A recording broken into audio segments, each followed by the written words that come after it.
옆에 있는 분들과 한번 인사할게요. 잘 오셨습니다.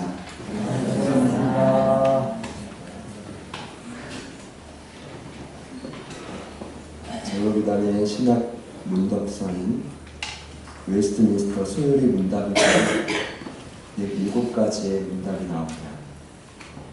가장 첫 번째 질문은 사람의 제1되는 목적이 무엇입니까?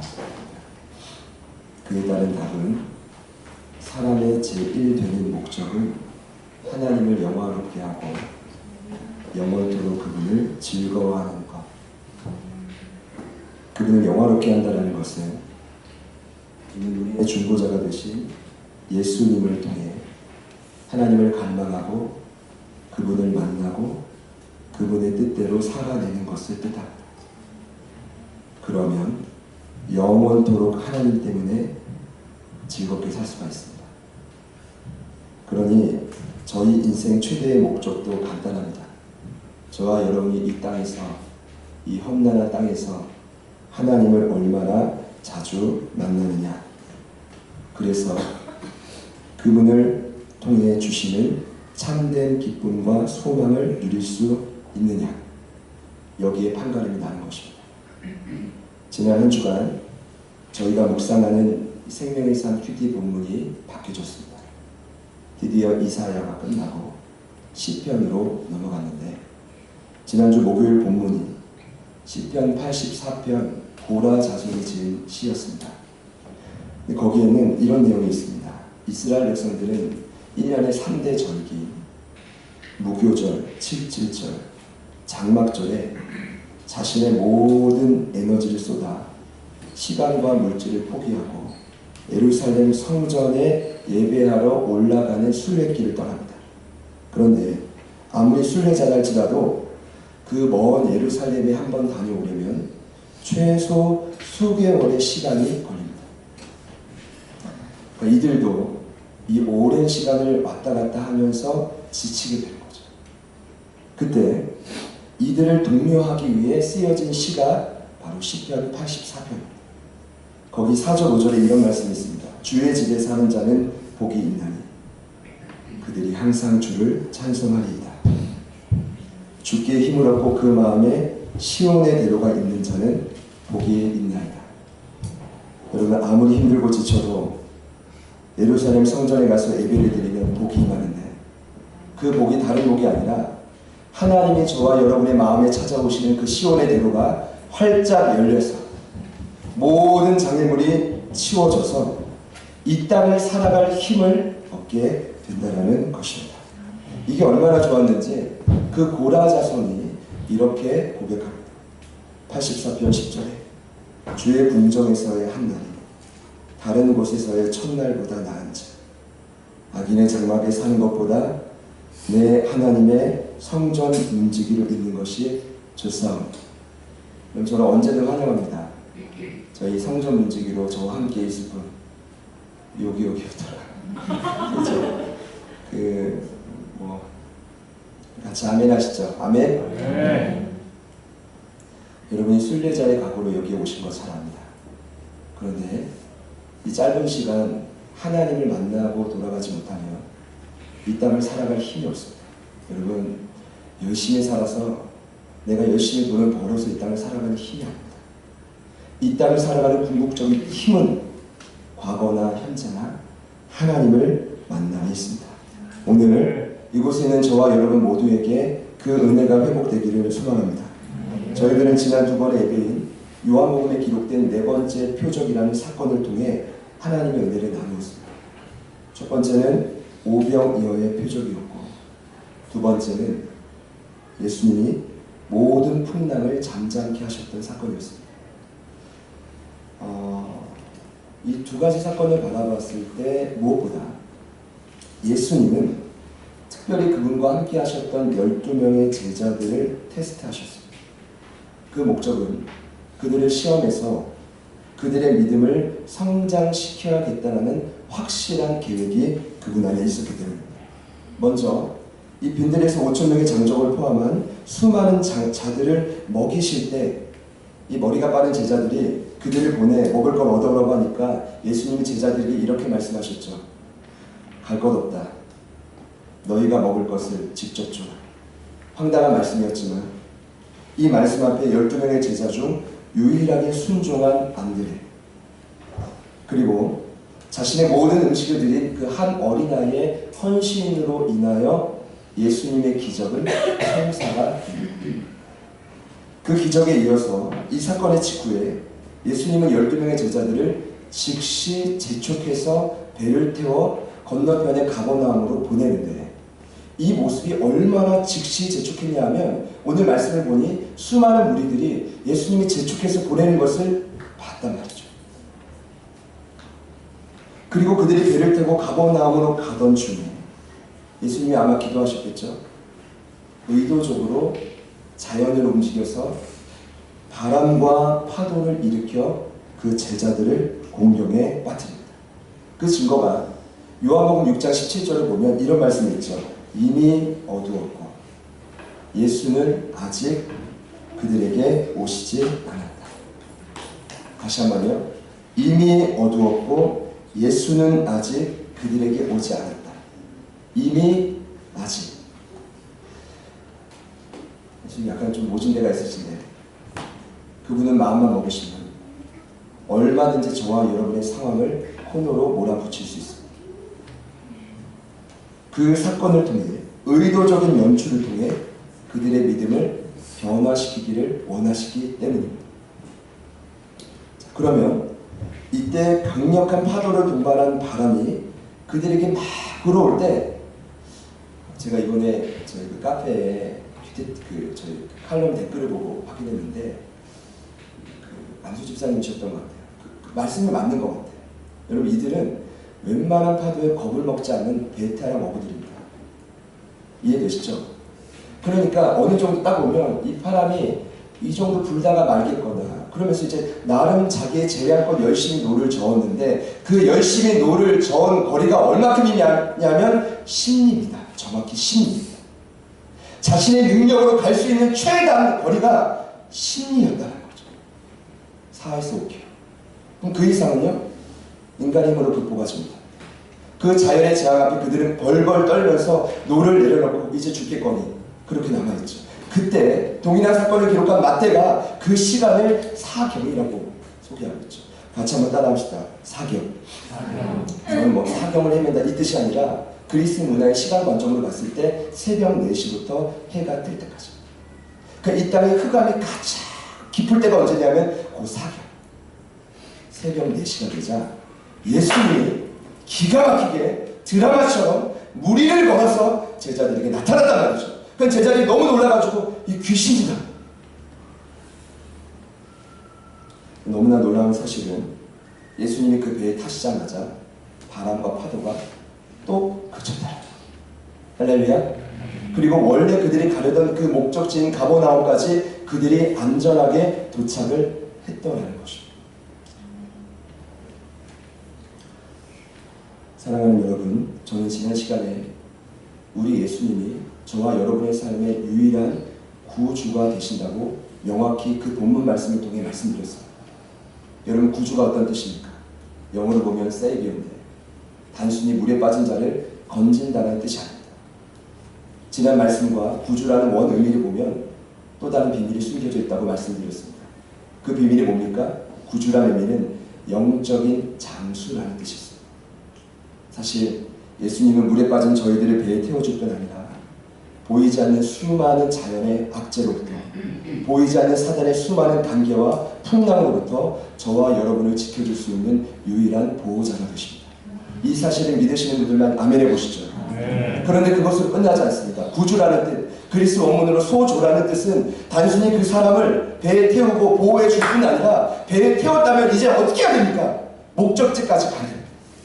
소중한 여러분들을 하나님 이 땅에 보내실 때는 인생 최대의 목적이 있었습니다. 근데 그 목적지까지 인도해주는 항해의 선장이라는 뜻이, 항해의 킹맨이라는 뜻이 구주입니다. 여러분, 여러분을 끝까지 책임질 수 있는 분은 저도 아니고 여러분 사랑하는 남편과 아내,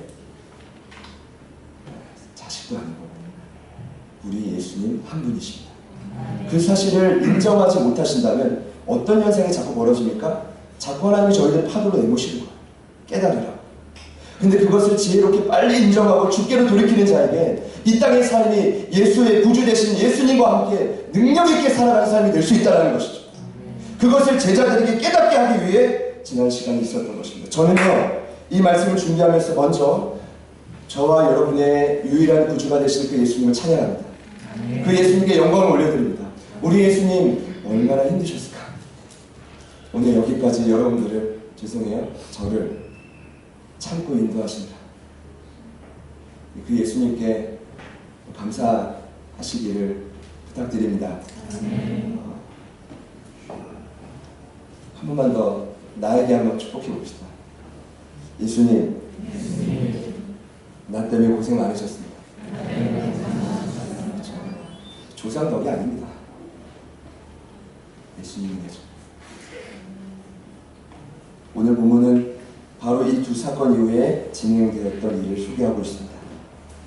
명확한데 이 제자들과 함께 가보나움에 도착하신 예수님을 한 열성적인 자들이 배를 타고 찾아옵니다.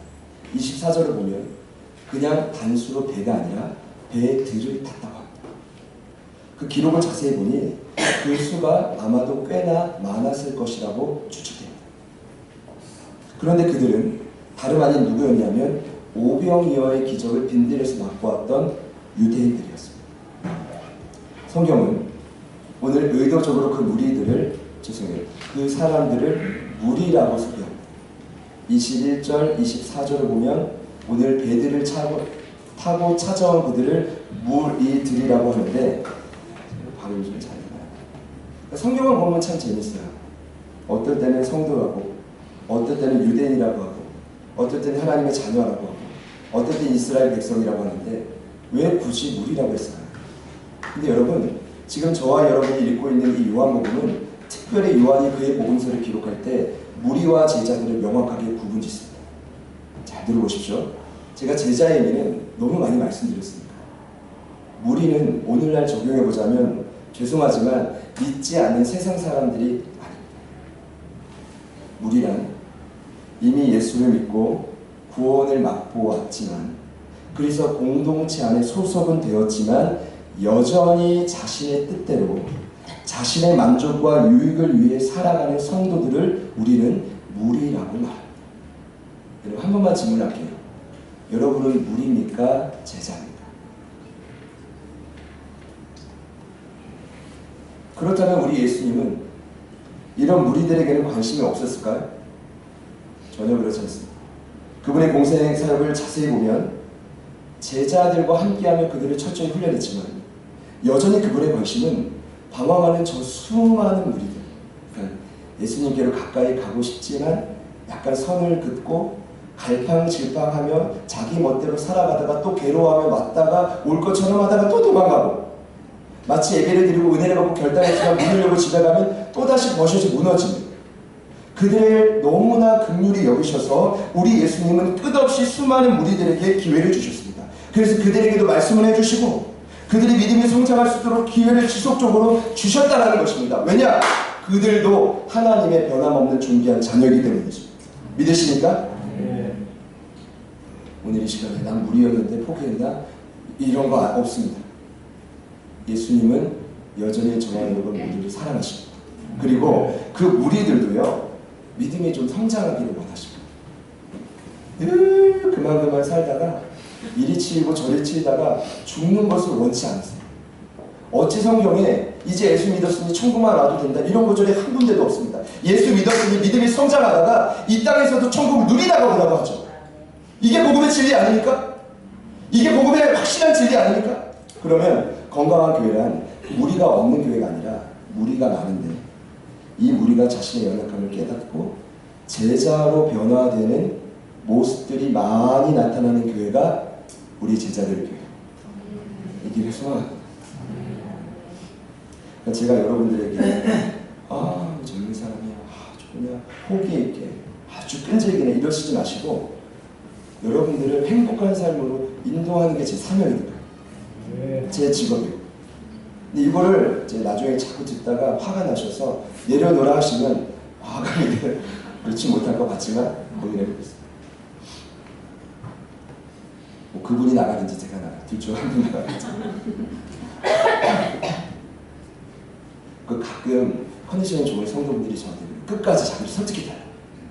근데 어떨 때는 설득하려고 하면 확 째려버려. 뭐하냐고.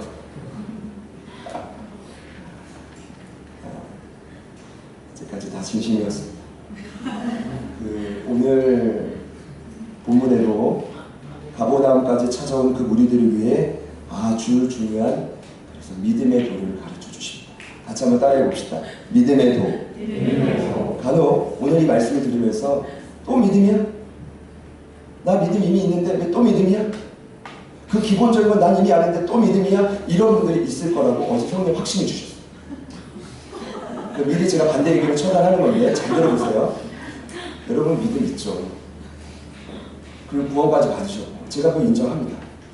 그런데 저도 원치 않는데 이 요한복음 기록된 목적 자체가 믿음을 엄청 강조해요. 왜냐하면 그 요한복음 기록된 목적이 요한복음 20장 31절에 보면 이렇게 기록되어 있죠. 오직 이것을 기록하면 너희로 예수께서 하나님의 아들 그리스도이심을 믿게 하려 하며 또 너희로 믿고 그 이름을 힘입어 생명을 얻게 하려 함이니라. 간단합니다.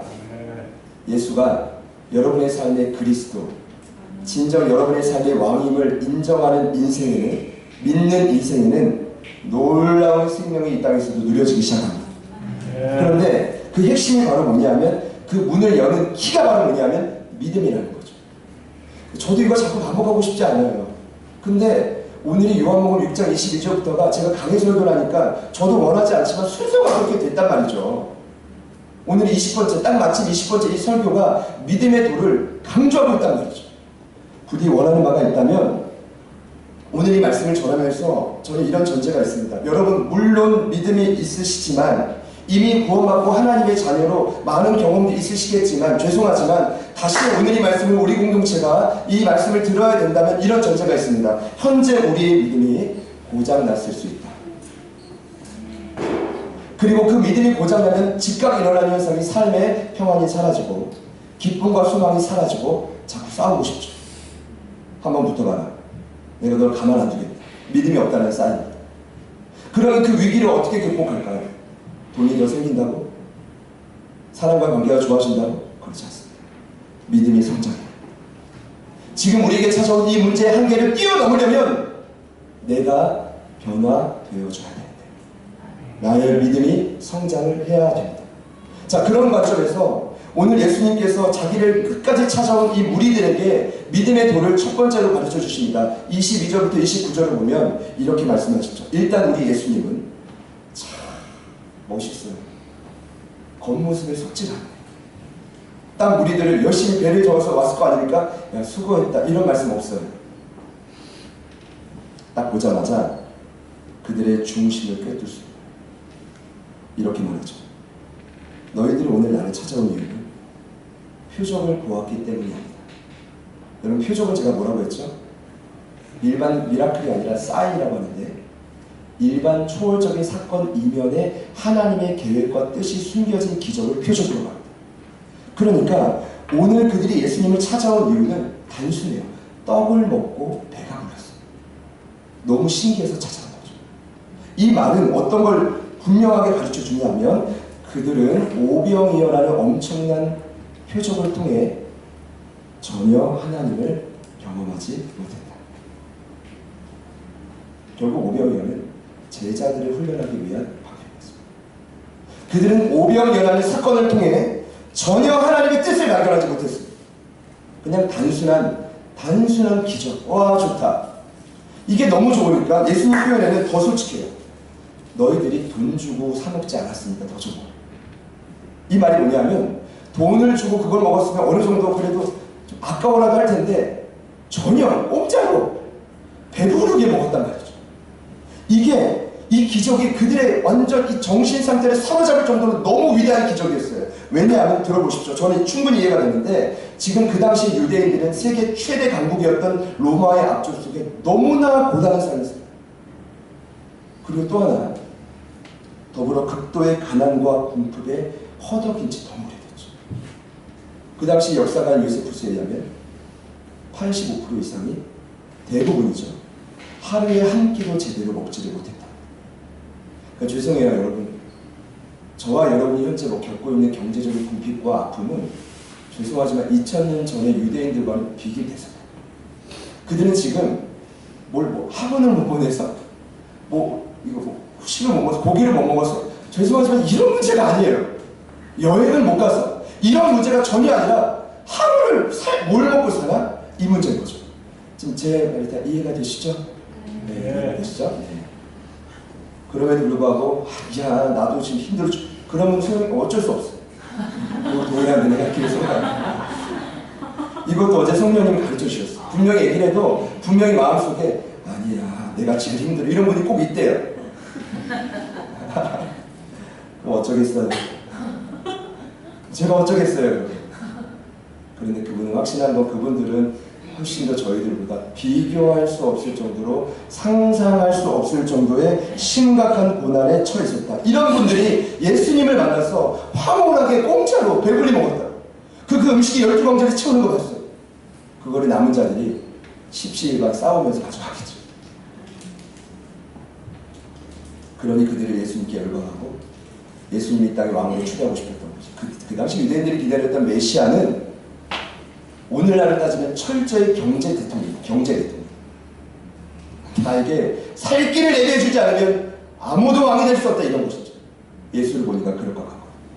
그런데 오늘 예수님이 그런 자들에게 27절에 뭐라고 합니까? 썩어 없어질 음식을 얻으려 애쓰지 말고 너희에게 영원한 생명을 주는 음식을 위해 일해봐라. 아멘. 이 말씀을 듣자 이들이요 굉장히 호기심을 갖습니다.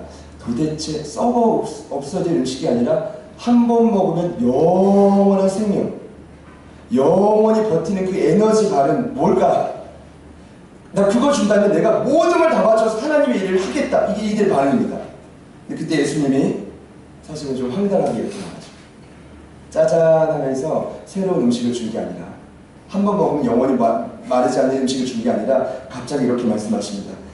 하나님의 일이란 하나님이 보내신 자, 곧 나를 믿는 것이다. 좀 황당할 수 있겠지만 우리 다 같이 한번 해봅시다. 아멘. 아멘. 원문 성경에 가까운 메시지 성경을 보면 이렇게 기록되어 있습니다. 29절을 하나님께서 보내신 이에게 너의 삶을 걸어라. 아멘. 그렇게 너희 자신을 걸 때에 영원한 생명을 갖게 하는 음식을 먹을 수 있다. 네. 다시 한번요. 하나님께서 보내신 이에게 너의 삶을 걸어라. 그렇게 너희 자신을 걸 때에 영원한 생명을 갖게 하는 음식을 먹을 수 있다. 이 원문에 믿음을 어떻게 표현했냐면 연약한 내 삶을 예수님께 거는 것이다 라고 말했습니다. 여러분 우리 흔히 이런 말 자주 씁니다. 목숨을 걸어봐야지. 여러분 말은 다 안 했어도 아무리 소심한 사람이라 할지라도 가장이 되면 결단합니다. 내 아내를 위해 우리 자식 새끼를 위해 목숨을 한번 걸어봐야지. 심지어 아내들도 그런 결단합니다.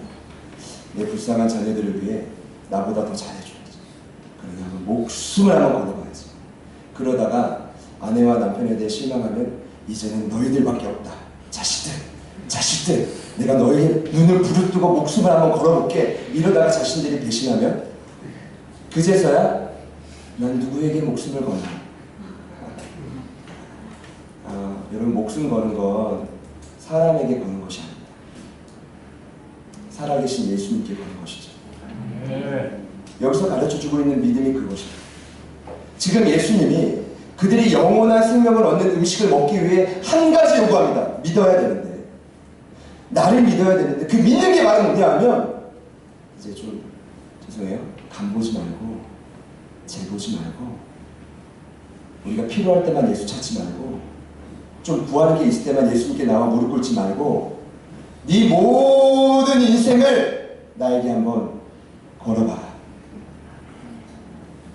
죄송하지만 이 자리에 저를 포함한 많은 분들이 아직 예수님께 자신의 인생을 걸지 않았다고 저는 확신합니다. 거기에 제 두 팔과 두 다리를 겁니다.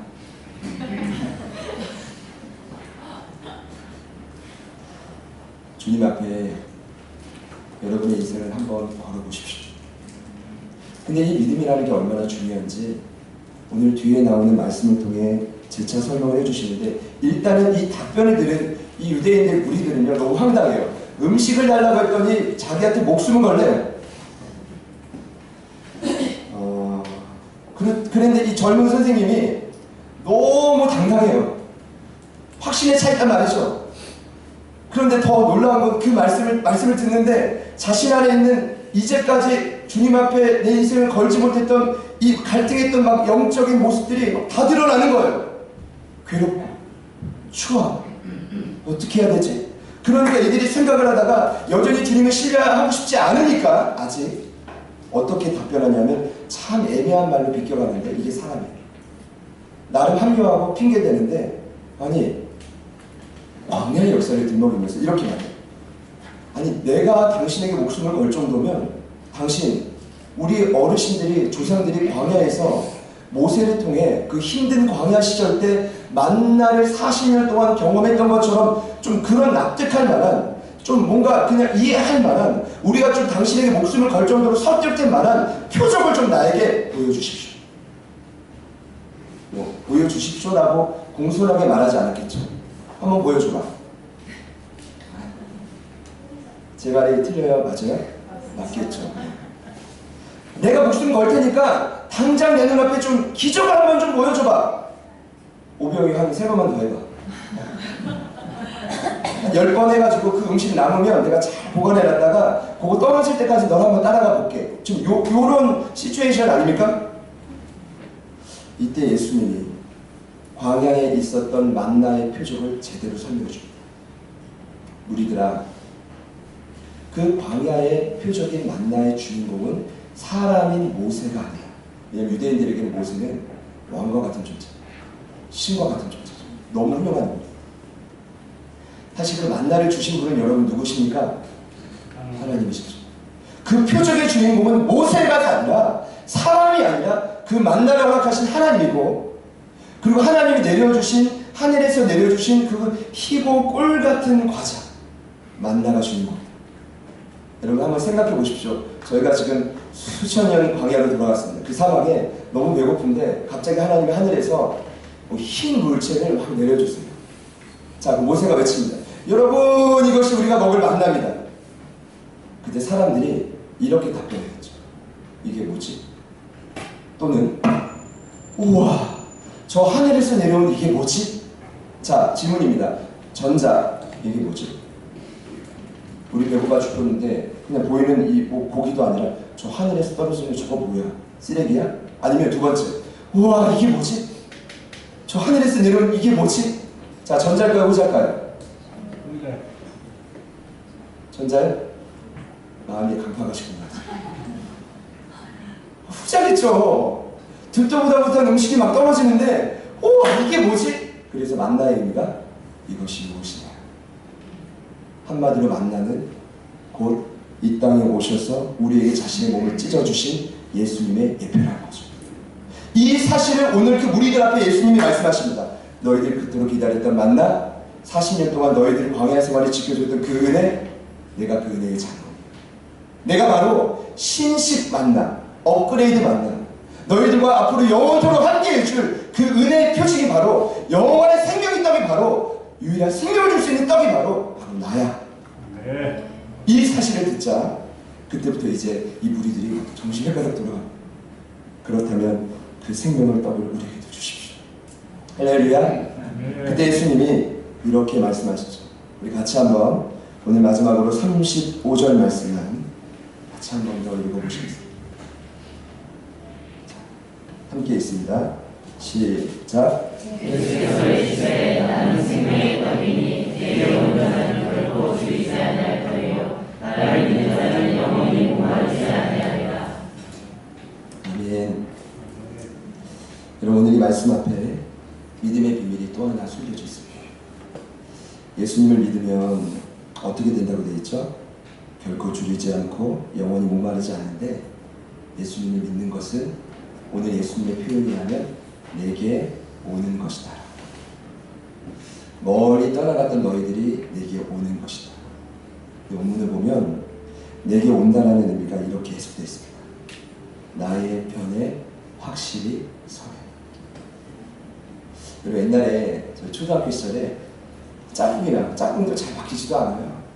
짝이랑 싸우면 이 나무 책상에, 그 오래된 책상에 과감히 금을 걸어요. 그리고 거기를 조금이라도 넘어오면 싸우죠.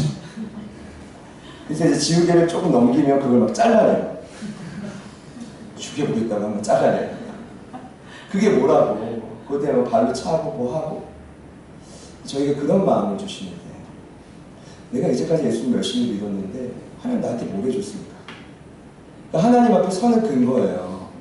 그리고 또 내 형편을 보니까 여기까지 헌신하고 그 다음 더 하면 난 죽을 것 같아. 그러니까 여기까지 선을 딱 긋은 거예요. 근데 오늘 주님이 주시는 그 영적인 음성이 바로 뭐냐 하면, 죄송하지만 여러분, 여러분이 스스로 그은 그 선을 넘어오라는 거예요. 확실히 저 세상 편이 아니라 지금 내 편에 서요. 예수님 지금 유치할 수 있지만 그 무리들한테 야, 너 편 똑바로 해, 이거예요. 여러분 예수님을 믿는다 할지라도 수많은 성도들이 무리들과 같이 선을 딱 거녀요. 그 선을 넘어가지 않죠. 그 편을 가요. 예수님이 이 땅에 오신 이유는 명확한데, 오늘 저와 여러분 사망과 같은 그 삶 속에 생명을 주시기 위함입니다. 네. 참 평안과 기쁨을 주시기 위함입니다. 네. 여러분, 저와 여러분이 해야 될 일이 딱 한 가지가 있죠. 그게 뭘까요? 오늘 무리들에게 가르쳐 주신 믿음의 도. 필요할 때만 예수님을 찾는 게 아니라 예수님께 너의 인생을 모두 걸어라. 네. 그 인생을 거는 게 무엇이라고요? 오늘 35절 말씀에 있는 너무 명확해요. 이전에 그 어떤 선을 다 지우고 그 선을 넘어서서 나의 편에 확실히 서라. 여러분, 오늘 말씀의 적용은 그래 그분께 내 목숨을 한번 걸어보자 이거 아닙니다. 그래 그분 편에 한번 서보자 이거 아닙니다. 이건 우리가 이전에 많이 했어요. 저에게 주시는 감동입니다. 도대체 무엇이 여러분들을 그토록 두렵게 해서 예수님께 여러분의 인생을 걸지 못하게 만드는 거죠? 여러분, 진짜 돈입니까? 진짜 자녀 때문입니까? 진짜 내 주변에 보이는 그 문제 때문입니까? 이것을 하나님 앞에 성령의 조명 안에 만약에 깨닫지 못하면 우리는 예수님께 내 인생을 걸지 못합니다. 그리고 평생 동안 내 스스로 만들어 놓은 그 선을 절대로 넘지 못하죠. 그거 넘어가면 죽는 게 아니라 사는데, 지금보다 더 훨씬 행복합니다. 지금보다 더 행복하지 않다고 하실 수 있겠지만 지금보다 더 완전하게 참 자유를 누리듯. 여러분, 오늘 결단하십시오. 그 모든 두려움을 극복해서 여러분의 편이 세상인지 예수님인지 확실히 보여주십시오. 여러분의 인생을 거십시오. 오늘 말씀을 준비하면서 생각난 찬양이 있습니다. 같이 말씀을 기억하면서 이 찬양 고백하시고 저와 여러분의 믿음이 회복되기를 소원합니다. 네.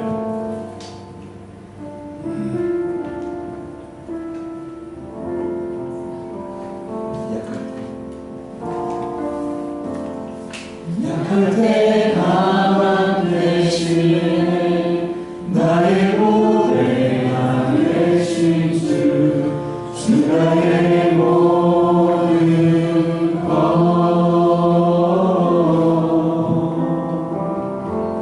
주 안에 있는 보물을 나는 포기할 수 없네 주 나의 모든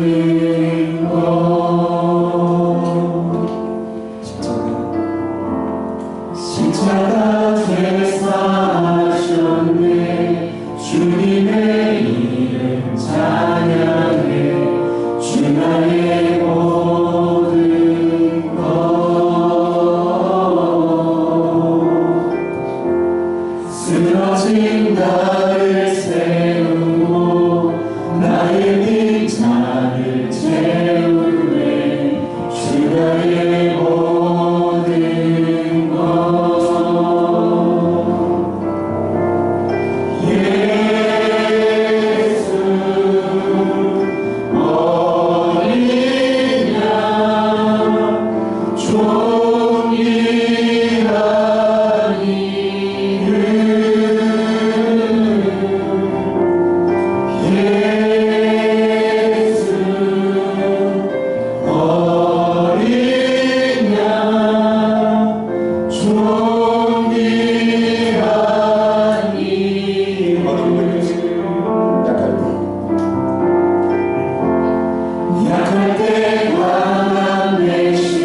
채울 수 없네. 주님의 평안 내 안에 배우고 배하실 수. 우리가 늘 선포하시 이 땅에 오신 주님의 고백입니다. 우리 주님의 고백을 받아주십시오. 나를 채울 수 없네. 주님의 평안 내 안에 그 누구도 빼앗을 수 없네. 세상은 변해가고 수많은 힘을 잃어도 변함없이 붙드시는 그 구원의 손길. 폭풍이 몰려와도 두려움 물러가네. 우리를 위해 삼으시는 그 손을. 이 세상 어디에서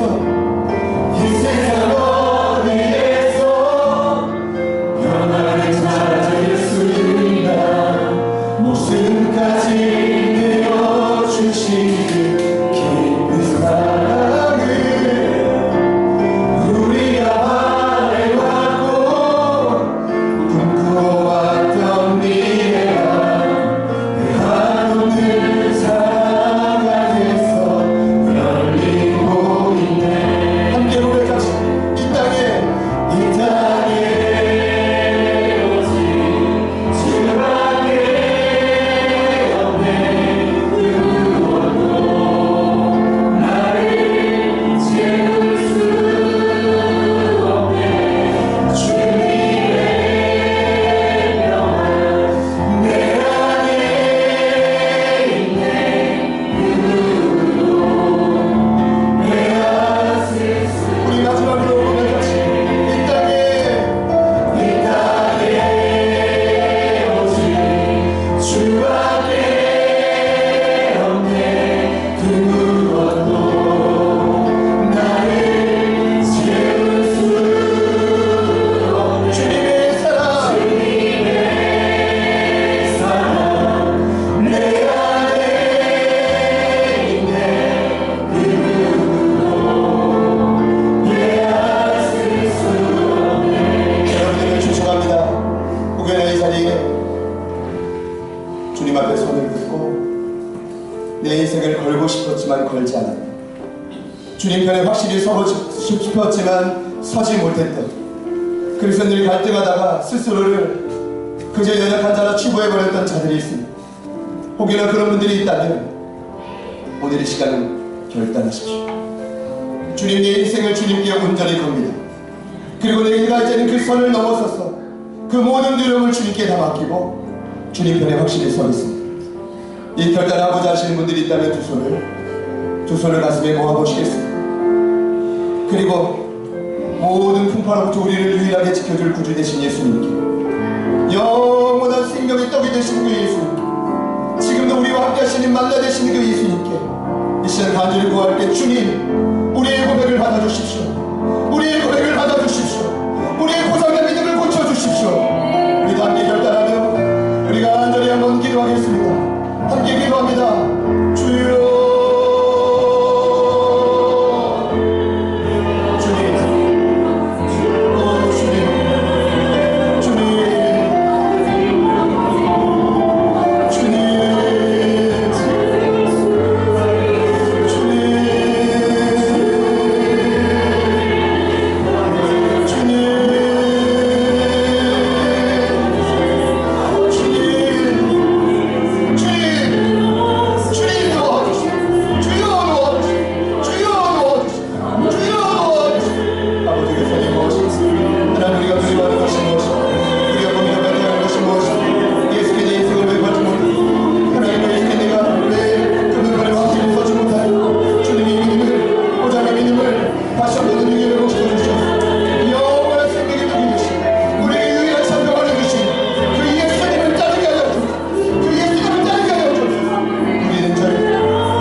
아버지 하나님,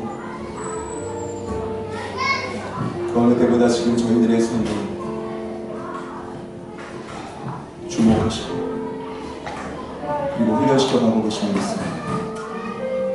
지혜로운 자는 주의 말씀을 선포되고 그 뜻을 알았을 때 속히 방향을 돌이켜 주께로 가는 자임을 압니다. 하나님, 더 이상 저희들이 주님을 간보거나 제거나 계산하지 않도록 도와주시고 주님께 내 인생을 주님 뜻이라면 무조건 순종할 수 있는 저희들이 한번 되어보겠습니다. 그 결단을 하며 나아가는 우리 귀한 사랑하는 제자들교회 모든 가족들 심령마다 주님 강력한 믿음의 은혜를 도와여 주시옵소서. 이제는 세상과 주님 편에 왔다 갔다 기웃거리는 것이 아니라 주님 편에 확실히 설 수 있는 하나님의 자녀들이 되게 하여 주시옵소서. 예수의 제자들이 되게 하여 주옵소서. 더 이상 우리가 이 땅에 무리로만 살고 싶지 않습니다. 그렇게 괴롭게 살고 싶지 않습니다. 정말 예수를 믿는다면 진정 예수의 제자답게 예수 안에 참 평안과 소망을 누리고 싶습니다. 그런 마음으로 결단하는 자들이 한 분 한 분에게 주님 놀라운 회복을 일으켜 주옵소서. 일하시는 주님, 주님께 모든 영광을 올려드립니다. 예수님의 이름으로 간절히 축복하며 기도드립니다.